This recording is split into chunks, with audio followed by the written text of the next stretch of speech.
পুনৰ মুকলি হল নাজিৰা হিমলগুৰিৰ জেউতি ছবিগৃহ দীৰ্ঘদিন ধৰি বন্ধ হৈ থকা চিত্ৰগৃহটো ৰাইজৰ প্ৰবল দাবীত সোমবাৰৰ পৰা পুনৰ মুকলি কৰে কৰ্তৃপক্ষই প্ৰথম দিনাই প্ৰদৰ্শন হল প্ৰাণৰ শিল্পী জুবিন গাৰ্গৰ অন্তিম ছবি ৰৈ ৰৈ বিনালে দৰ্শনী আৰম্ভ হোৱাৰ পূৰ্বে জুবিন গাৰ্গ সৈয়দ সাদুল্লাহ দীপক শৰ্মা আৰু বলিউডৰ অভিনেতা ধৰ্মেন্দ্ৰৰ প্ৰতি শ্ৰদ্ধাঞ্জলি জনোৱাৰ লগতে পৰিৱেশন কৰা হয় জুবিন গাৰ্গৰ মায়াবিনী ৰাতি শীৰ্ষক গীত চিত্ৰগৃহটিত শিল্পী জুবিন গাৰ্গৰ বাবে আছুতীয়াকৈ ৰখা হৈছে এখন বিশেষ আসন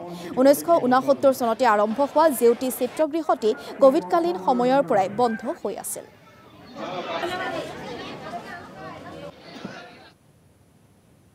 আমাৰ হিয়াৰ আমোচৰ প্ৰাণৰ শিল্পী জুবিনদাৰ শেষৰ সপোনৰ ছবি ৰৈ ৰৈ বিনালে আজিৰ পৰা আমি শিমলগুৰি চিনেমা জেউতি চিনেমা প্ৰেক্ষাগৃহত চলাবলৈ আৰম্ভ কৰিছোঁ শুভ উদ্বোধন কৰিছোঁ তেখেতৰ ছবিৰে যে আমি যে আকৌ যে বন্ধ হৈ থকা চিনেমা ছবিগৃহটো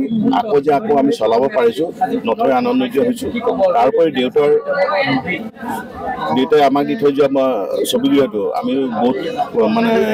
লছ খাই হেৰি কৰি আমি চলাব পৰা নাছিলোঁ কিন্তু তেখেতৰ ছবিয়ে আকৌ পুনৰবাৰ মানে আমাক চলাবৰ কাৰণে মানে বাধ্য কৰোৱা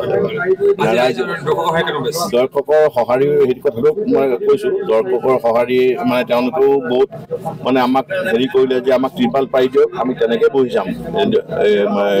জুবিনদাৰ শেষৰখন ছবি ৰৈ ৰৈ বিনালে গতিকে তেনেকৈ যদি তেওঁলোকে আমাক সকলোৱে আমিও মানে